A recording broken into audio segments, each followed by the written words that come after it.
Okay, so thank you, everybody. I mean, thank you, Emma, for the introduction and everybody for joining today and taking some time out of your day. As you can see, I'm Samantha Jennings. I'm the head of operations at Avella. I'm only going to take up about 25 minutes of your time. There'll be an opportunity for questions after this. So do feel free to ask. But also, I'm going to hand out my LinkedIn. It's a bit of a spoiler alert, really. I think one of the big things within our industry is absolutely networking and making sure we sort of build relationships within the industry and communities. So do feel free to contact me on LinkedIn if you do have any questions after this. Sorry to looking over this way. I haven't got the screen in front of me, so you're going to see my side profile slightly, so apologies for that. So what you can expect from the session, first of all, I'm not going to share my journey. So my journey into cybersecurity, it's not been a linear journey. I'm not technically qualified, and this is not something when I was at school that I looked to venture into predominantly because it wasn't even around when I was at school. So I've taken quite a diverse route to get here, predominantly within the recruitment industry and recruitment marketing industry. However, as you'll see, there's a lot of transferable skills that I've learned along my journey, and I'd really like to share those and what I think the key ones are. Also, throughout the session, I'm hoping you'll pick up some takeaways and some information that'll be interesting for you on your journey, particularly, I think, if you're a career changer. So do have a look at those, but I do have a slide at the end that pulls on those and we'll bring those together. So in terms of my journey, so first and foremost, I went to a comprehensive school in Greater London. It wasn't this one, but it looked very much like it, is what you would expect. So I did my GCSEs, and while I was at school, what I wanted to do, although I think to ask any 15-year-old what you want to be when you grow up is a bit tricky, is I wanted to go into journalism or I wanted to be in advertising. Now, with journalism, my reasoning for that, I absolutely loved English, and still to this day, I really do. I write sort of little stories and poems and things like that. I find it quite interesting. The only issue I had with going into journalism was when I looked into it, was that you had to study history, and I wasn't quite as much of a fan of that. So that sort of put me off in terms of having to go to university and do that. So advertising was the thing that I really wanted to do. And I've got to be really brutally honest. I wasn't a creative person. I'm still not, outside of writing, but in terms of drawing and things like that, not creative at all. But it just looked really fun. And I thought it looked quite a social sort of environment. It was something that pulled on my English kind of skills. So that's what I wanted to do. So when I got to the end of my school years and I did my GCSEs, I stayed on at school and I started my A levels. So I did English literature and I also did business and law. So I started those, and a year in, I realised they weren't really for me. I found the transition from doing very project-based and coursework-based GCSE kind of work really tricky to going then into actually doing very high text, kind of reading very, very large books and things like that. So I then thought, right, what am I going to do? I managed to gain an AS level, which is effectively half an A level in English literature before I left. And then I went on to do a BTEC National Diploma in Business and Finance. And this suited me a lot better in terms of, because it was a lot more, it was module based and it was coursework based over the 2-year course. So with that, there was a lot of work within the BTEC National Diploma that I did, because the way it was structured is you would have business law, you would have marketing, you would have finance, and all those type of areas that you would expect within business. It even had European studies, and you had to provide coursework on the back of that. So I found that really interesting. I did really well at the back of it, and actually it gave me a foundation for actually going into the working world, which I found a lot more usable. And I actually did use some of those foundations as I went into my working world. So then once I left college, I then applied for a job. And excuse the retro look here, but it is actually quite intentional because this is the 1990s kind of office space that I'm trying to show here. And I applied for a job ad in a West London advertising agency. as an account coordinator. So now this wasn't sexy advertising, unfortunately. So I hadn't quite achieved the dream, I suppose. It was recruitment marketing. So it's recruitment advertising. So it's effectively advertising jobs. And back then there weren't job boards around. So I'm really showing my age. And we had to put, my role primarily was to speak to clients, take a brief on what the job ad that they had and where they needed to advertise it, who they needed to target.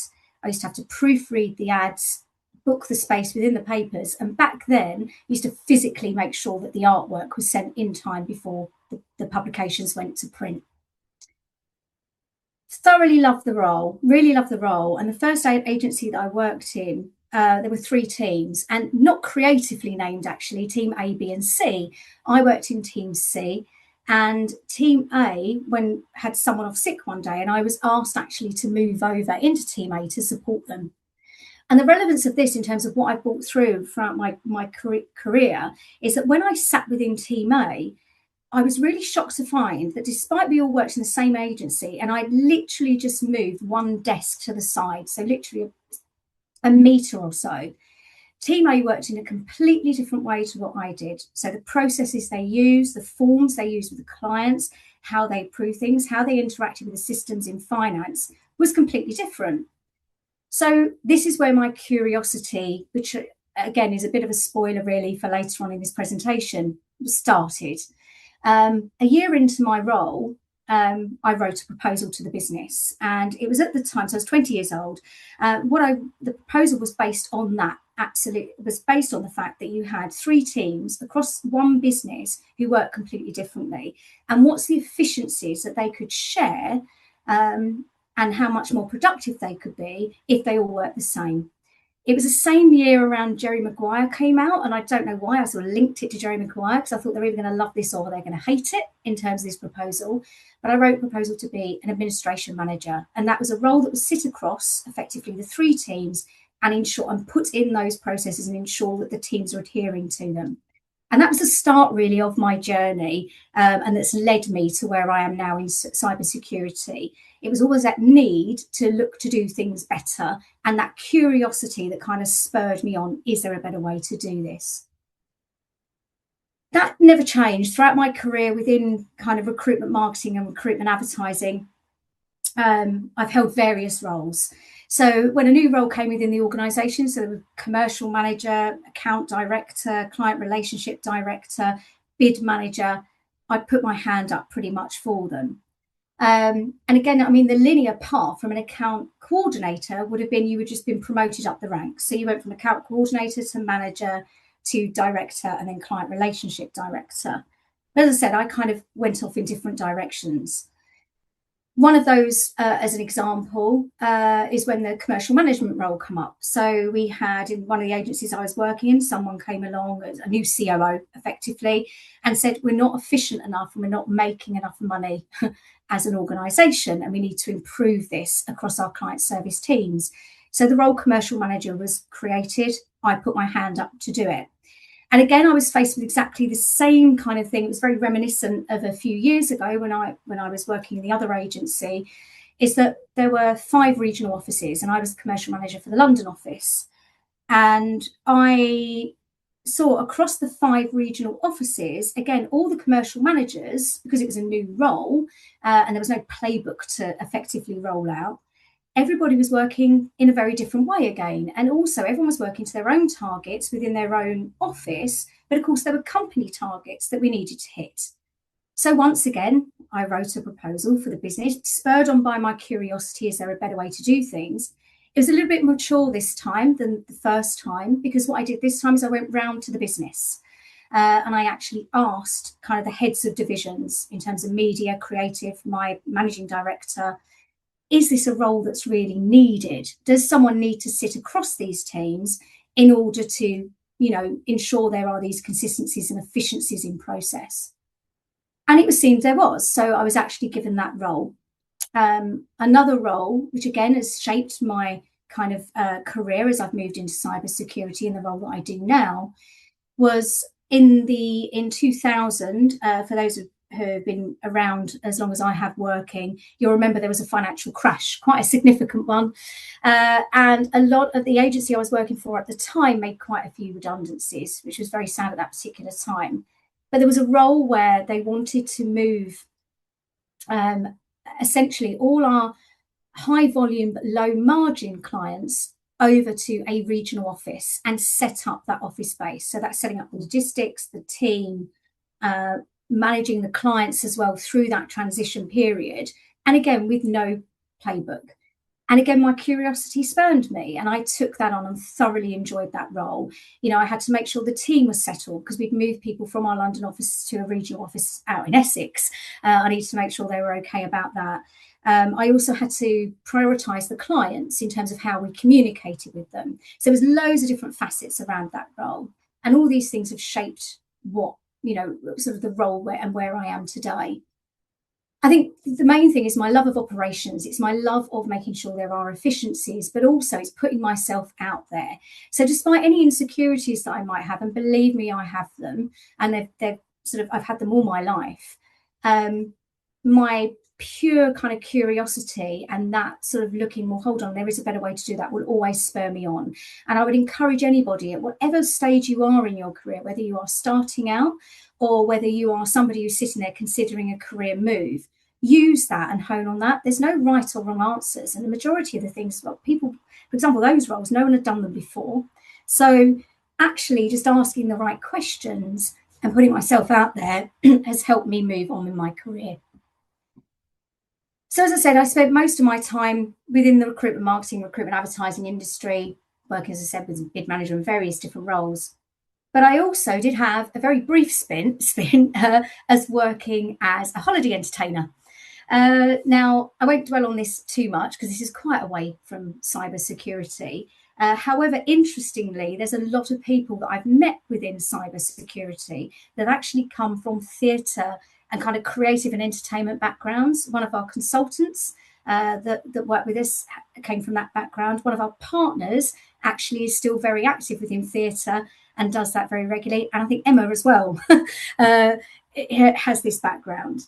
But again, it's about, with this, I saw the advert. I was actually, Thomas Cook was my client at the time. Thomas Cook don't exist anymore, but they were my client and they were advertising for an entertainer. I'd also seen my sister do a very similar role when I'd gone out to visit her. But when I saw the ad, I thought, well, why not? Why not apply for this? And I pushed myself so far out of my comfort zone that I had to actually audition. Now, I've never done auditions or singing or dancing or presenting or anything like that. But I just liked the idea of doing it. And it was very much, if you can imagine, minus the X's, kind of Britain's Got Talent. I had to stand in front of a panel of people, pick up a microphone with a disc. And I sang the most cheesiest karaoke song ever. But I think, again, why it's relevant, it was about putting myself out there. And there definitely seems to be a correlation around that, being able to work with people.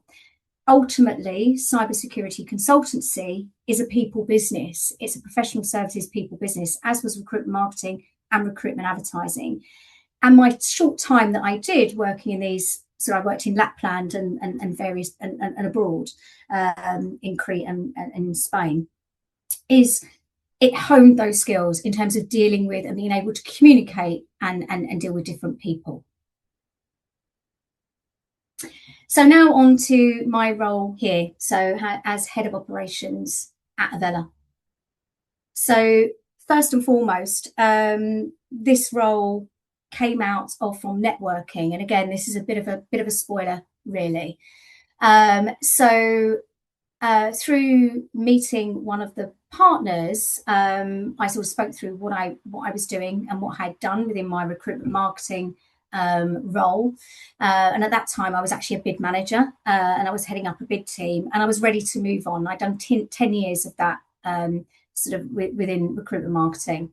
And it just happened to sort of collide, you know, the stars are aligned at that particular time, that the Avella, Blockfish as they were then, and I'll come on to a bit more about the organisation in a moment, were looking for somebody to come in and support their real talented bunch of cybersecurity consultants to build a bit of rigour and process around what they were doing.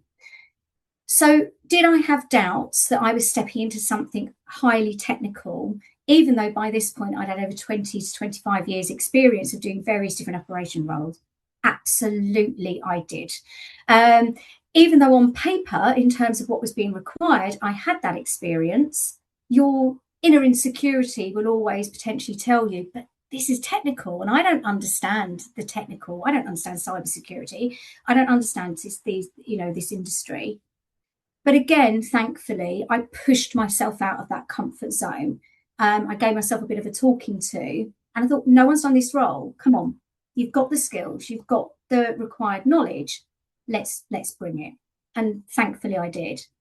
So in terms of Avella, this picture actually is taken of me doing a speech at our launch party last year. We've been around for 10 years. We were previously known until last May, hence the launch party. We were known as Blockfish. We're now Avella. Avella is a boutique cybersecurity company. Standing next to me there, the chap there, the gentleman there is one of our partners and co-founders. That's Andy Green.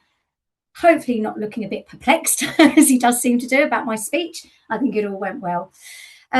So Avella provide various different cybersecurity consultancy services to our clients. So everything from sort of pen testing, so going in and testing vulnerabilities for organizations. We provide cybersecurity leadership. So we actually go into organizations as their effectively as a virtual chief information security officer, helping to set strategy and kind of policy across organizations where they don't have those people in-house. We do consultancy, we do risk management. There's absolutely a huge plethora of work that we do. And one of the things that we do as well, which we are quite proud of, is one of our partners is on the is the virtual CISO of the AI Security Institute. So we're very much working in terms of how we can secure sort of organizations with the advent of AI, which is growing at a very, very rapid rate. So my role, and in terms of what I do on a day-to-day basis, I head up the cybersecurity team, so our consultants. I ensure the right people are in the right roles at the right times for our clients. And I also manage an operations team, a small operations team that look after our kind of finances and our kind of marketing and HR. Key part of my role is to make sure that we are running robust processes. So a lot of learnings, as you can tell, and again, a bit of a spoiler for later, that I've managed to bring into this. And I've had to set up kind of systems and process within our organisations that weren't there before, that I've learned along my way in terms of my journey in a very completely different industry. But primarily what my role is to enable our experts to do their job well. That's primarily what we're there for as the operations team. And more broadly in that, and why that's quite profound, is it ensures that the advice that we give, because some of the people that are working on this work are very highly technical, but we need to make sure this lands well. We need to make sure that this work lands well and is able to be interpreted and understood by various different audiences across organisations. And that's part of our role as operations, is to make sure we support that. So in terms of the transferable skills, I've touched on these a few times before, but I just want to bring these a little bit more to the fore. And again, as I said, I think if you are considering particularly transferring career, I think it's really important to look at what you bring, not what you don't have already. Because spoiler alert, most people who join organisations within roles don't necessarily have all the required skills. They grow into them. Otherwise, you'd be remaining stagnant anyway. So first and foremost, I think communication is absolutely key. So what I mean by that, it's about, from a cybersecurity point of view, it's looking how to translate, as I said, those complex information to something that people understand.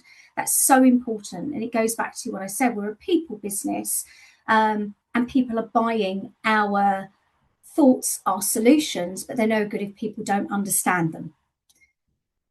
It's also being able to explain and deliver to very different audiences. So some of this is, and I learned that along the way. So with all the jobs that I had previously, I would be, in some instances, presenting to very, very senior people within my organisation if I wanted to put something new in terms of a process. We could be seen a bit of a pain, and I would need to explain that. But likewise, I would have a team, and I would need to ensure that they understood what it was that they were doing and why it's important that they got their role right and what that then played into a broader sense.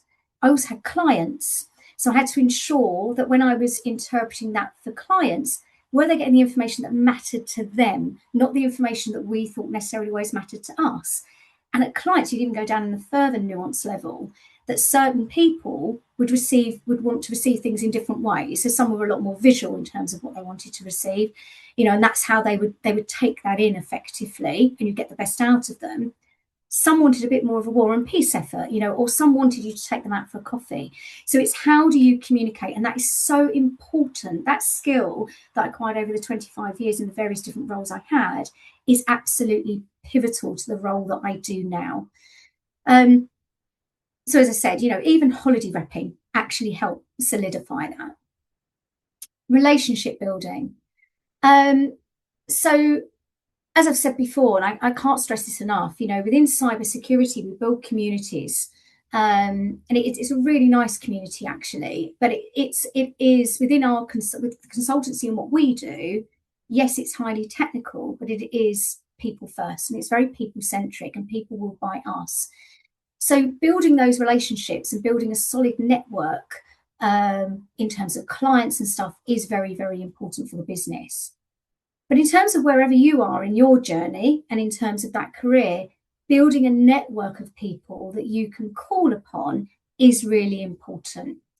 So, that relationship building, for me, what I lost when I moved over into cybersecurity, and I'm only just in the start now of actually starting to build that up again, I had a solid network within the recruitment marketing and recruitment advertising industry because I'd worked there for so many years. So I attended lots of events. I'd joined various different webinars. I was, in terms of, I was on the right groups on LinkedIn and things like that. And I'm now starting to do that. So and again, I would absolutely encourage people to do that. Send the LinkedIn request. If you find someone you think is really interesting and you're following them, send them a request. If they've got that as an option, do that. Build your community. It's a really friendly community anyway, but it will absolutely help you on your journey. Like I said, with me, by all means, do reach out to me on LinkedIn. Send me a message, and connect with me. I'm absolutely open to that. Join things like this webinar that you're doing now, and join other ones that Emma's talked about, because again, they will help build your network and build those relationships. And where you can, attend in-person events. I think they're really important. There's things within, and again, obviously very relevant to me being a female within cybersecurity. There are various different women in cybersecurity kind of networks, and they are so welcoming. And that is something that absolutely, as I said, I want to build on, and I would absolutely encourage you to do. Organisation and delivery. So managing priorities and deadlines is absolutely key within cybersecurity. And particularly, I would say more so through the recent role I have within bid management, because bid management has a definitive deadline, i.e. if you don't submit the bid in time, you've actually lost the opportunity. I gained those skills that I could bring into here. So cyber work equally happens under time constraints generally. So having, because there's a level of uncertainty, and also there could be sometimes a level of panic from clients in terms of how they need to react. Being organised and having a calm and methodical approach around that is an absolute valuable skill within cybersecurity. Commercial awareness.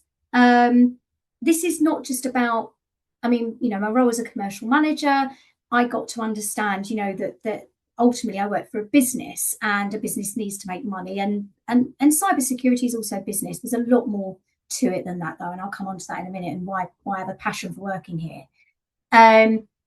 But it's about understanding from a client point of view as well, it's understanding the business need, not just the security need. So having good security for clients is an enabler in terms of their business function and kind of their day-to-day. So all these things in terms of those transferable skills, and I think if you're, as I said, if you're a career changer, these are soft skills. They're not technical, but they are all highly transferable, and more importantly, they're essential in terms of roles within cyber, and even for consultants. So even if you are looking, I mean, I'm not sitting within a technical role, but if you are looking to move into a technical role, these same soft skills absolutely apply. And within our consultancy team, as part of their performance development, these soft skills sit there as part of that. It's not just acquiring the right qualifications in order to be qualified to provide their expertise. So for this one here now, I'm going to stop sharing because this is all I've got. And what I didn't want to do is put hearts and flowers and make this look a bit trite, but essentially. So, but I want to talk about why I love my role, but I also want to touch on the importance of diversity, because that's something that's really important to me as an individual, and why I think it's important for cybersecurity. So the reason I love working in this industry is because I finally feel, despite having so many fabulous roles and building very strong friendships actually within my previous industry that I worked in for a number of years, I feel that I have a purpose. There's a purpose to the role. Not I feel I have a purpose, but I feel there is a purpose to what I'm doing. This affects, my mum and dad, it affects my daughter, my husband, my family, the close people closest to me, but it affects the UK more generally. So whilst, I'm not trying in any way to say that, we're paramedics, we're people on the front line, but in a way we sort of are, but we're sort of in the background.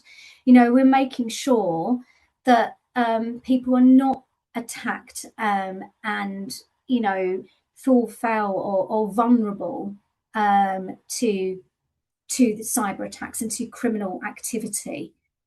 So it protects what matters most to you, from that point of view. And I love the fact that I work within an industry that has that at its core.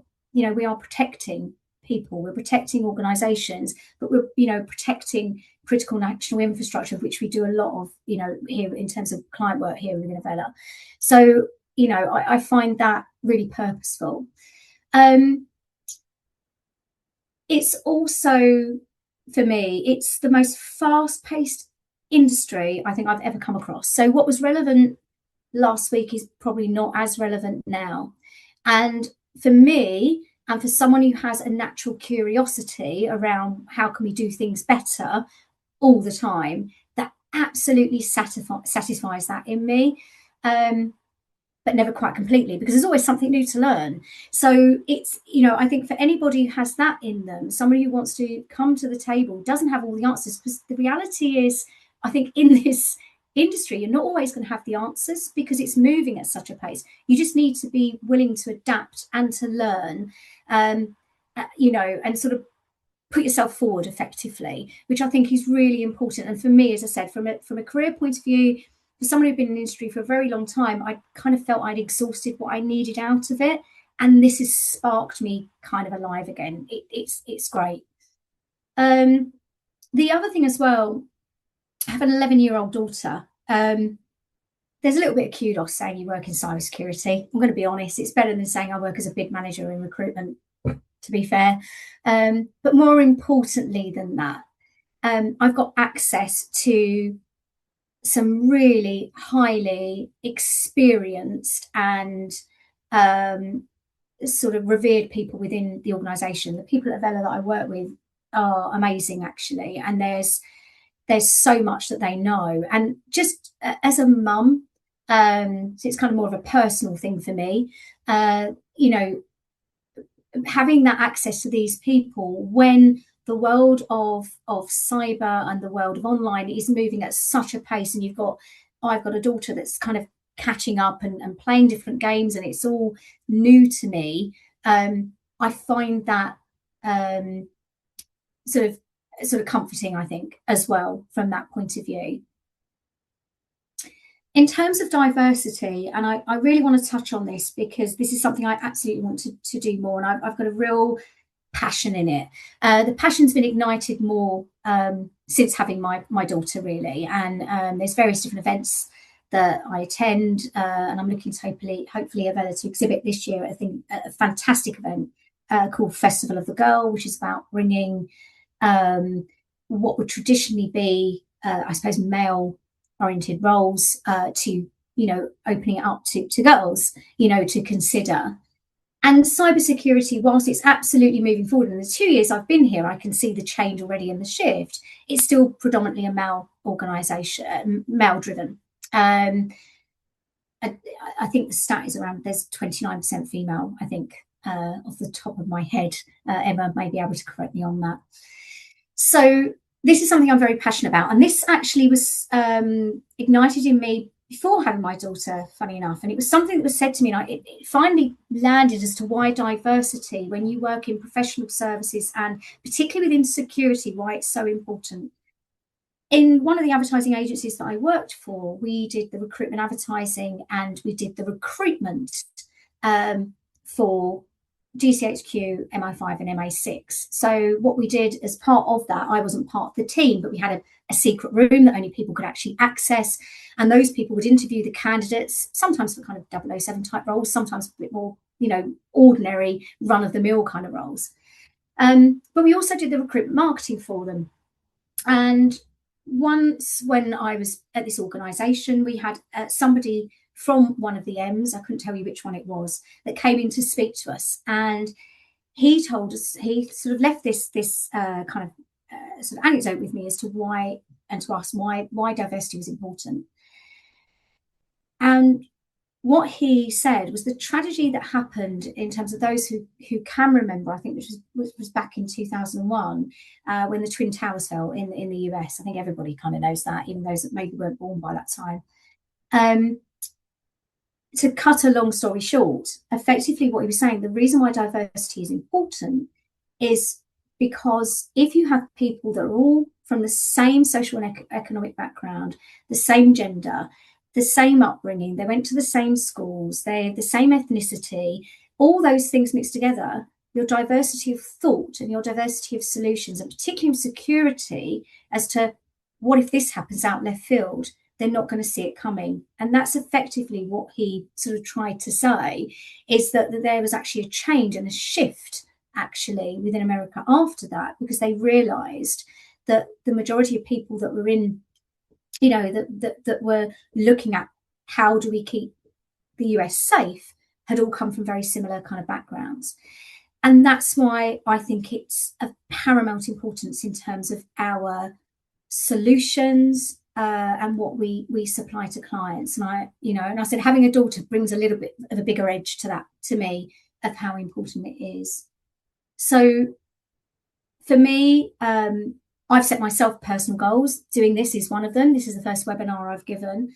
I want to increase my kind of network. I want to advocate. I've got a lot of experience and I don't think I use that enough. So again, coming back to, if anybody wants to link in with me, wants to meet for a coffee, that's absolutely on the table. And I'd really, I would love to do that. But I think it's so important as well, as I said, part of, for this year and going forward, I think it's really important we do look, and this is why things like this are really important. We look at the next lot of talent that's coming in, but we don't always recruit from the, the same pool as we always did. I'm going to go back to sharing my screen.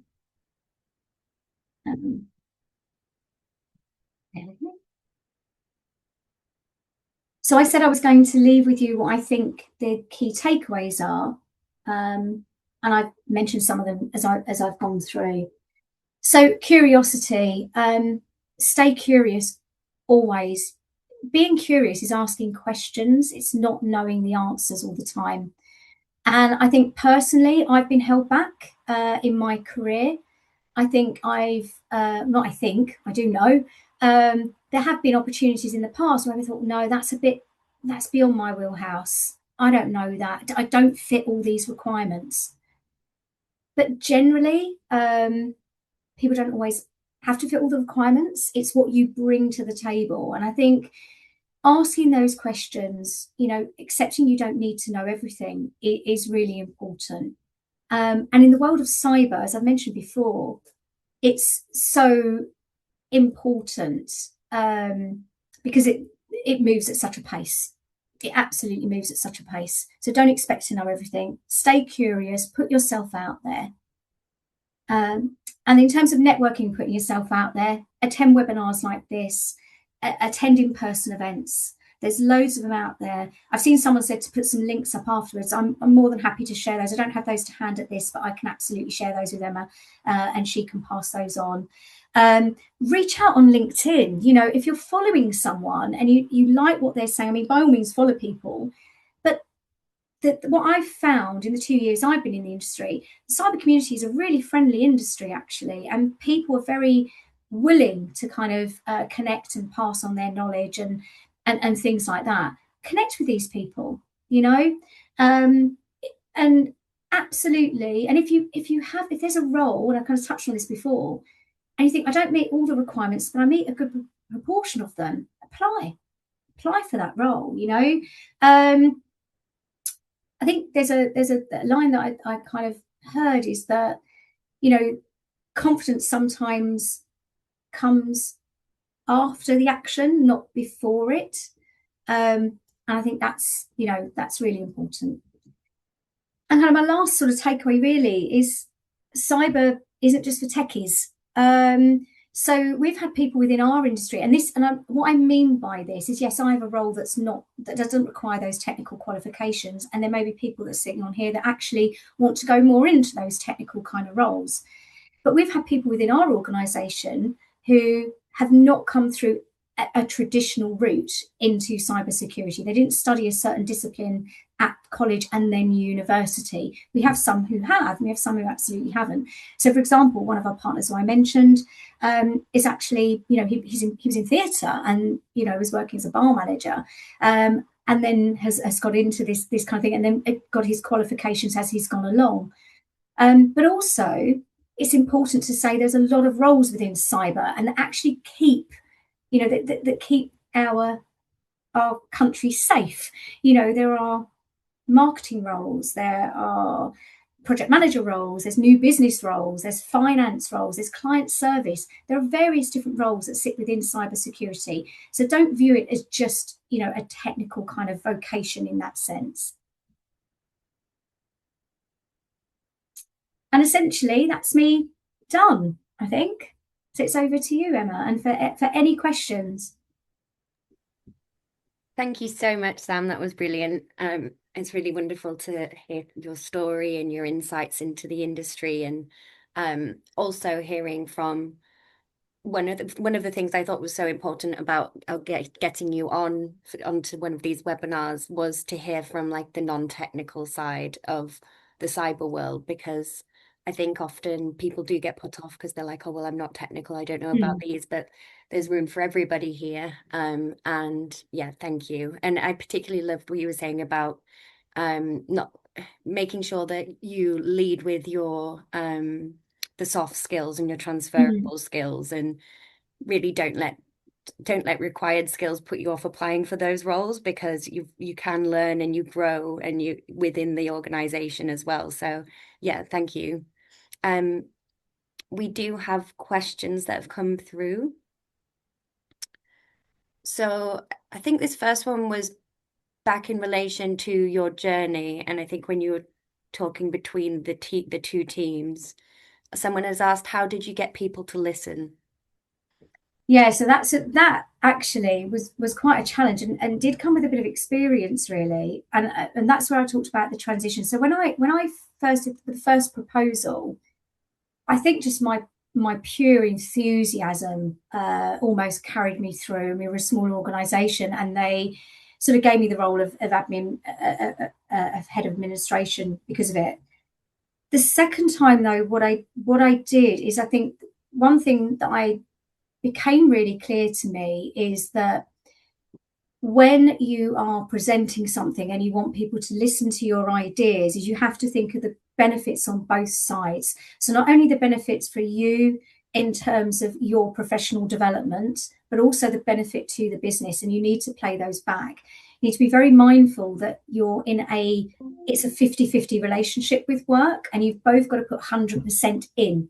So equally, if you come with ideas to the table, if you don't, and they say yes, but you don't feel you're getting the 100% back in order to support that, then you've got to probably question that as well. I think keep that front of mind. But what I did was I built a business case around it the second time. So what I did was I looked and I thought, right, okay, I can see it was essentially the same thing that I kind of spotted, where I saw an opportunity effectively, and it was to improve efficiencies and to ensure that, you know, we were operationally more robust.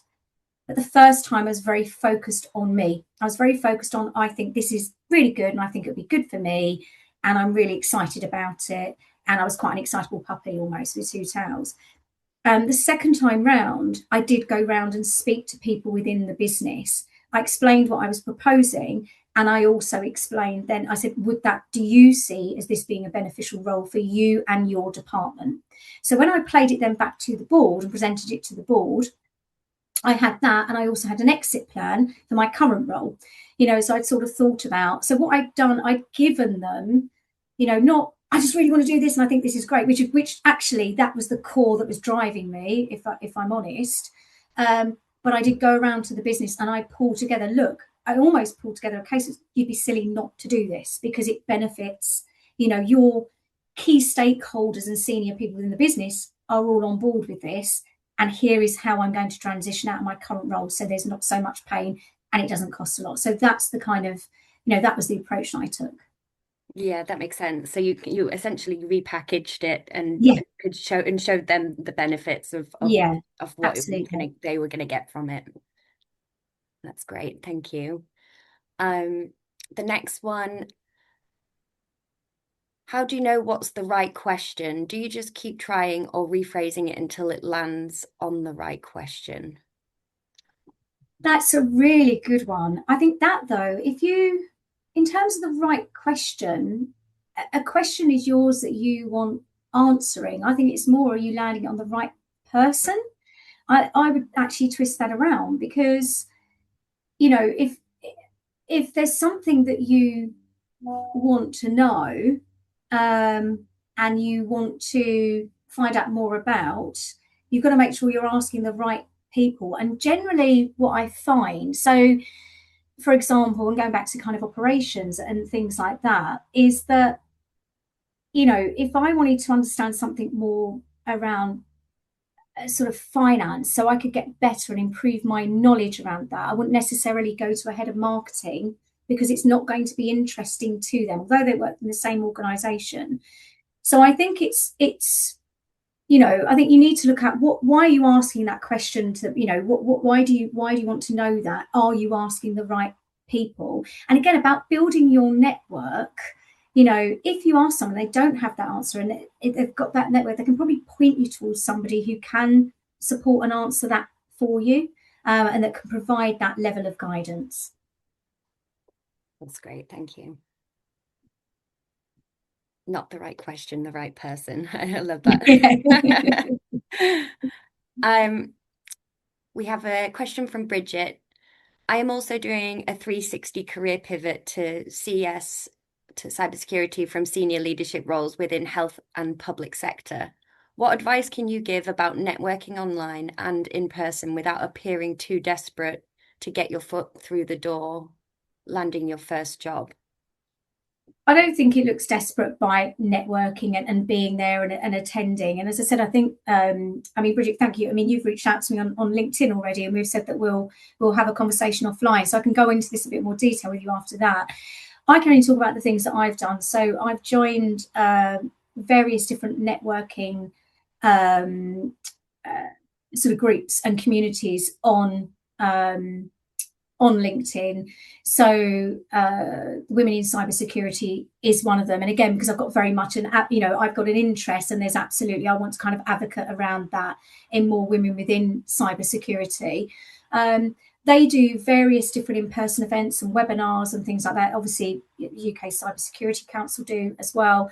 So it's things like that. I don't feel I'm coming across as desperate, and I'm new actually, but in that sense, in terms of building my community, because I'm only 2 years into the industry, I'm building that as well. So what I'm happy to do is, after this, I don't have this to hand, as I said, I'll share with Emma the ones that I am a member of. They're going to be very nuanced, I think, to me and to my journey from that point of view, but more than happy as well to have conversations on LinkedIn or whatever, and where possible, meet for coffees and stuff. Yeah, absolutely. There's another one as well. It's women in tech and women in cybersecurity and tech. Those that I'm part of those groups, which they meet in London and Bristol and believe Cambridge. They do. That's right. Yeah. Those are really great as well. Yeah, I don't think there's anything desperate about connecting with people and networking at all. I think the only thing that I've noticed being at cybersecurity events, not networking events, but having a stand at events, is I would warn against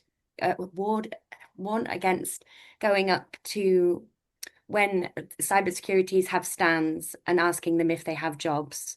I would say that that's a no-no in terms of trying to connect and with people. But I think that would be the only thing when it comes to networking. It's, yeah, as you say, just connecting. Thank you. My bandwidth dropped slightly, so I was just looking at that. That's okay. All the time until just now. That's fine. We've still got questions coming through. Do you have any tips on building confidence and overcoming imposter syndrome as a woman in leadership, especially in a male-dominated industry? Yeah, so I've suffered from that in the past, absolutely, and I think my team will absolutely sort of say the biggest advice I give them is, progress over perfection. Sometimes you just need to, get stuff there. But I absolutely, in terms of my self-doubt, has held me back in the past. And I would sometimes spend a lot of time in preparing for things, or feeling I've got to be 100% right and I've got to know absolutely everything, which could then sometimes spiral. There's certain books that I've read that I found really useful, actually. One of them is called Let Them, which is by Mel Robbins, which I found really, really useful. Another is, there is a book called The Imposter Syndrome, which I think I'm going to say Jenny Hibbett. I will, again, I'll share with Emma the actual name of the book. Sorry, it's quite a while ago that I read it, but I still have my copy here.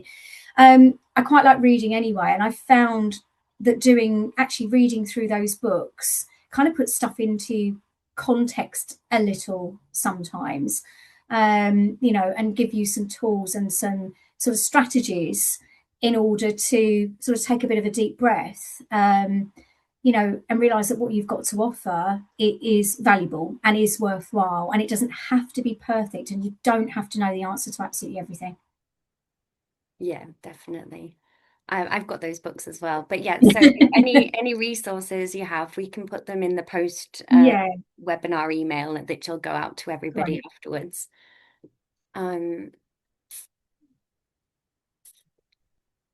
You mentioned showing initiative, raising questions, and pitching ideas, but some people struggle with nerves. Can you share any strategies to prepare for and keep calm during a pitch?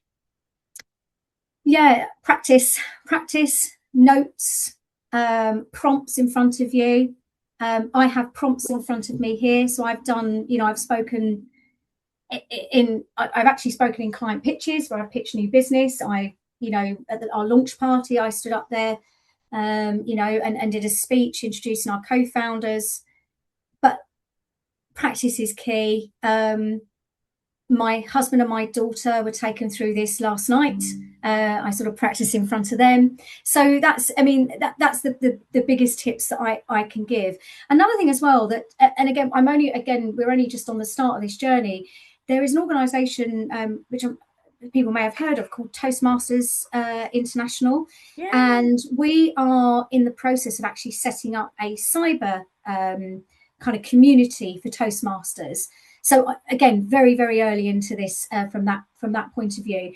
But Toastmasters International, it's all about that. It's actually going along, and you're a member. You can literally just turn up at, as long as you kind of register to turn up, you can turn up as a member. And the whole purpose of that is to improve your pitching and your speaking skills, your presentation skills and everything else. And it's as I said, that's new on our journey from this point of view. But again, once we've set that up, by all means, we can open that up. I'm actually going to my first Toastmasters on the 10th of February, and I'm going along to one in insurance, which I don't work with in insurance, but it's more so I can glean how to run one from a cybersecurity point of view. But as I said, I think for me, it's practice. Have your prompts in front of you. And I said, yes, there's absolutely things like Toastmasters and things that I think are really good to attend. Yeah, definitely. I've been to a few Toastmasters, so please let me know about the cybersecurity. Yeah, we'll do. We're in the process of doing that. Excellent. Still got a few more questions for you. For someone trying to break into cybersecurity without a traditional IT background, what would you say are the most valuable steps to take in the first 6 to 12 months? That's a really good question. And it's one that, I mean, from my experience, it was networking. It was going to kind of events, having conversations with people, and to a degree, it just so happened that the co-founder I was speaking to had a need for somebody, and sort of remembered and went, oh, actually, yeah, and then looked through my CV. I think in terms of a 6 to 12 month strategy, what I would like to do, if that's okay, just take that away, because I'd like to speak to other people within my organisation as well. We've had, because I think I can give you a more well-rounded kind of response to that, in terms of maybe more around what other practical steps that you can take, outside of kind of that networking and bringing your soft skills to the fore and applying, whether you've got that role, whether you've got all the experience or not. Yeah, absolutely. We can sort that one out for afterwards. I've just realised what the time is. It's flown by. We've probably got time for maybe one more question. How do you ignore imposter syndrome when you feel your personal security isn't at the right level? So I ground myself in what's important, and I ground myself in my family, to be honest. A lot of it is around that. I sort of look and think, okay, how, if I look at almost I can't say the word anyway, put it into a box. Carpenter. Oh no, I'm not going to even try. So I sort of put it into a box, and I sort of look and go, right, the most important people that I need to show up for, and that are my daughter and my husband, and I look around that. I think thank you very much. Compartment. Oh yeah, I still can't say. I don't know what's going on with me today. And communication is key, by the way. No, so I kind of put a sense check on it sometimes. Like I said as well, I still refer to kind of books. I think you can spiral sometimes thinking what people think when they don't. It's actually your own mind that's sort of telling you, oh God, I did that and I could have done that better. And, what if I'd handled it this way? And actually that Let Them theory is a really good book around that, because it actually does that and very clearly lays out and says to you, look, you can't influence this, and you're actually wasting energy and time and space and your mind space on something that may not even be true. So I do think that book's helped me a lot as my journey has gone on. And as I said, I think as well, it's sometimes just taking a deep breath. And I know Em said that, there's some stuff coming out around well-being. This is a very busy industry to be in. It's fascinating because of it, but it moves at a pace where you need to move at pace in terms of your learning from that point of view. And I think that's a fair thing to kind of say. That makes it fascinating, it makes it interesting, and it makes it exciting. But you also need to make sure you look after yourself, and take care of yourself as well, because that's the most important thing at the end of the day. I Yeah, hope that's answered it. And like I said, I'm more than happy to put some more comments down from guidance from Emma. yeah, we can absolutely make that happen. That's all we have time for. We've run up to the clock. I'm sorry, there was one last question, but we'll be able to put some links for sort of course guidance in the post-webinar email for the last question. I'm so sorry we didn't get time to get to you. It's been a busy one. It's been so good to have you, No, Samantha. Thank you so much. no problem. Thanks for having me. And thank you everybody for joining us. I'm just going to share some links back in the chat again. Please do leave us feedback for the sessions. It's really helpful for us. It's going to be the upcoming events. There's the Cyber Access Network, and then you can also see more information around our associate title as well if you're at that point in your career. But thank you, everyone. And yeah, hopefully you can join us on Thursday for the next webinar. And yeah, I'll see you soon. Thank you. Thanks very much, everyone. Thank you, Emma. Bye. Bye.